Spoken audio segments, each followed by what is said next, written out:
আজকে বাড়িতে খুব কম সময়ের মধ্যে এই আলু ধোসাটা বানিয়েছিলাম। রবিবার সকাল হলেই মনে হয় যে কি এর ব্রেকফাস্ট বানানো যায়। এত কম সময়ের মধ্যে এত সুন্দর ধোসা, এত টেস্টি, তোমরা না খেলে না বানালে তোমরা বুঝতে পারবে না। তো আমি কি করে এটা বানালাম, এত ক্রিস্পি, এত সুস্বাদু, তো তোমরা পুরো ভিডিওটা দেখো, অবশ্যই তোমরা জানতে পারবে কি করে বানালাম। সবার প্রথমে এখানে 4-5টা মিডিয়াম সাইজের আলু নিয়েছি, যেটা আলুটাকে ভালো করে কেটে নিয়েছি টুকরো টুকরো করে। এবার আলুটাকে ভালো করে ধুয়ে নেব। ভালো করে ধুয়ে এর মধ্যে এখন কয়েকটা 4-5টার মতন কাঁচা লঙ্কা দিয়ে দিব। কাঁচা লঙ্কা দিয়ে এটার মধ্যে একটা ভালো মিহি পেস্ট করে নিব। ভালো একটা মিহি একটা পেস্ট করে নিব, যাতে একদম স্মুথ টাইপের একটা পেস্ট হয়ে যায়। আর সত্যি তোমরা কথা মানো, এই ধোসাটা খেতে এতটা স্বাদ হয়, এতটা টেস্টি হয়, তোমরা না খেলে জানতে পারবে না। তো এটা ভালো করে মিক্সিতে গুঁড়ো করে নিয়েছি, মানে মিক্স করে নিয়েছি। এর মধ্যে দিয়ে দিচ্ছি পরিমাণ মতন সুজি।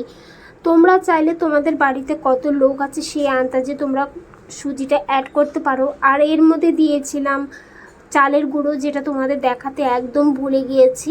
আর এর মধ্যে এখন বেশি করে একটু জল দিয়ে দেবো, ভালো করে একটু মিহি করে একটু পেস্ট করে নেব। এটাকে ভালো করে একটু ধ্যাড়া টাইপের একটু পেস্ট করে নিলে দেখো কোয়ান্টিটিটা অনেকটা এরকম এসেছে, আর কতটা থিকনেস এসেছে।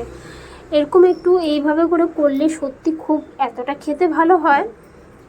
তো এখন মিক্সির যে বাটিটা রয়েছে সেটা ভালো করে ধুয়ে এর বাটিটার মধ্যে জলটা দিয়ে দিব। এটা আমার ব্যাটারটা খুবই পাতলা করব, এত মোটা হবে না। যত পাতলা হবে ক্রিস্পি, ততটাই ক্রিস্পি খেতে হবে। এর মধ্যে এখন স্বাদ মতন একটু লবণ দিয়ে দিব। আর একটু হাত দিয়ে একটু ভালো করে দেখে নিব, চেক করে নিব, যাতে ভিতরে কোনো আলুগুলো রয়ে গেছে, যেটা ভালো করে মিক্স হয় না। আলুগুলো হাত দিয়ে যেগুলো গোটা গোটা রয়েছে সেগুলো হাত দিয়ে বার করে এগুলো ফেলে দিব, না হলে খেতে ভালো লাগবে না। হাত দিয়ে একটু অবশ্যই তোমরা দেখে নেবে, চেক করে নেবে। তো এখানটার মধ্যে আমার কয়েকটা ছোট ছোট দানা রয়েছে, যেগুলো আমি বার করে নিয়েছি। এবার হাত দিয়ে ভালো করে একটু গুলে নেব। ভালো করে গুলে এর মধ্যে একটু স্বাদ মতন একটু লবণ দিয়ে দিব। এটা আমি ভালো করে গুলিয়ে নিয়েছি এর মধ্যে আমি এখন লবণ আর কিছুটা ধনেপাতা দিয়ে দিয়েছি। এর মধ্যে চাইলে তোমরা কিছু কুচানো পেঁয়াজও দিয়ে দিতে পারো, যেটা আমি দেইনি। তোমরা চাইলে এর মধ্যে একটু চিলি ফ্লেক্সও দিয়ে দিতে পারো, খেতে আরও ভালো লাগবে। আমি ওগুলো কিছু দিইনি, শুধু আমি লবণ আর ধনেপাতাটা দিয়েছি। এইটা এখন দিয়ে ভালো করে একটু নাড়া দিয়ে আরও যতটা পাতলা আছে তার থেকে একটু ডবল জল দিয়ে দিতে লাগবে। জল দিয়ে একদম ব্যাটারটা একদম পাতলা করে নিতে লাগবে।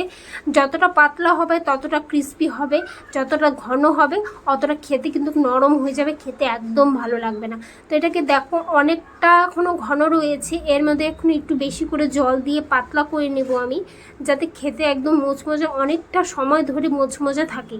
আর খেতেও এটা খুব সুন্দর, চাটনি দিয়ে এতটা দারুণ লাগে খেতে, না খেলে তোমরা একবারও জানতে পারবে না। তো এর মধ্যে আমি এখন কতটা একটু বেশি করে জল দিয়ে দিয়েছি।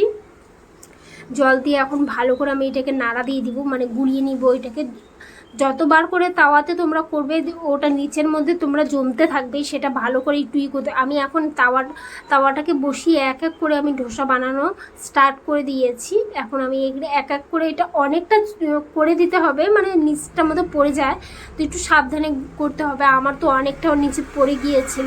আমি এক এক করে এইভাবে করে নেব। আর স্টিমটাকে অবশ্যই একটু কমিয়ে রাখবে, আর হালকা একটু কমিয়ে রাখে তারপর বাড়িয়ে দিবে। তারপরে হালকা গোল্ডেন ব্রাউন এরকম হয়ে গেলে হালকা একটু উপরে তেল দিয়ে দিবে। তেল দিয়ে চটচট করে দেখো কি সুন্দর উঠে যাচ্ছে, ইজিলিভাবে উঠে যাবে, তোমরা কোনো কষ্ট করতে লাগবে না, আপনা আপ এটা উঠে যাবে। যতটা ক্রিস্পি গোল্ডেন ব্রাউন হবে ততটা খেতেটা টেস্টি হয়।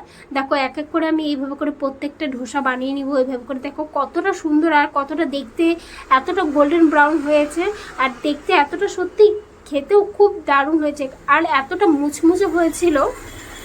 তো আমি এখানে এক এক করে প্রত্যেকটা ধোসা এইভাবে করে রেডি করে নিচ্ছি। আর সাথে রয়েছে চাটনি, ঝাল ঝাল চাটনি, যেটা আমি এর আগেও তোমাদের সঙ্গে চাটনিটা শেয়ার করেছি। যারা যারা দেখোনি আমার কমেন্ট বক্সে একবার বলে যাও, আমি তোমাদের অবশ্যই আরেকদিন তোমাদের চাটনিটা করে দেখাবো। আর এতটা সত্যি এতটা টেস্টি হয়েছে, আর এতটা কুড়মুড়ে হয়েছে, তো তোমরা না খেলে বিশ্বাস করবে না। তো তোমাদের ভিডিওটা কেমন লাগলো অবশ্যই একটু কমেন্ট করে জানাবেন। দেখা হচ্ছে পরের ভিডিওতে। বাই।